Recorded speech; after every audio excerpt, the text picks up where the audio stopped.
Hello mga kabarangay, kanetizens, or estudyante. Today, ang pag-uusapan natin ang isang totoong pangyayari na may kinalaman sa isang batang kinalmot ng pusa at ang mga legal na obligasyon na dapat nating tandaan bilang isang pet owners.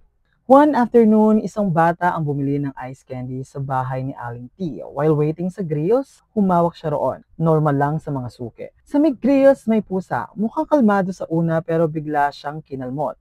Dumugo. Sinabihan niya si Aling T. At sabi ni Aling T, may anti-rabies naman ang pusa ko. Pero syempre, hindi sapat yon para sa magulang. Kaya dinala agad ang bata sa Animal Bite Center para mabakunahan. Nang binalikan si Aling T para i-update siya, bigla na lang siyang nag-deny na may nangyaring kalmot.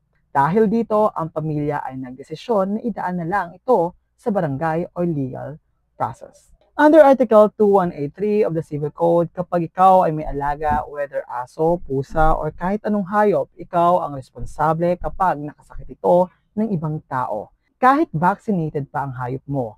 Kung may nasaktan, presumed liable ka pa rin. Unless mapatunayan mong kasalanan ito ng biktima or it was a force of nature. Sa kasong Bay versus Court of Appeals noong 2000, dito isang aso ang kumagat sa kapitbahay. Sabi ng Supreme Court, kahit vaccinated ang aso at mabait ito, ang may-ari ay meron pa ring liability. Being a pet owner means may legal duty ka na kontrolin ang hayop mo. Hindi lang civil code ang involved. Under Article 365 of the Revised Penal Code, pwede ring magkaroon ng criminal negligence. At meron tayong Republic Act 9482 or ang Anti-Rabies Act of 2007.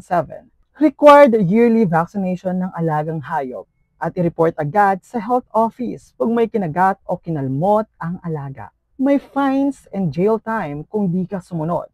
Ano ang pwedeng i-claim ng pamilya?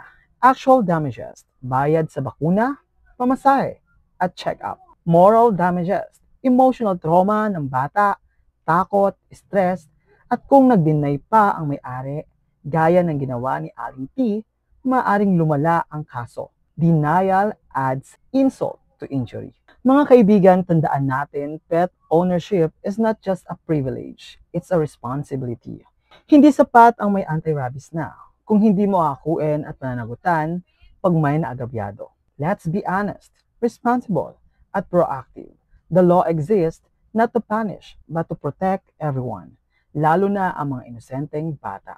Again, this is JM, and remember, I will always be your law companion.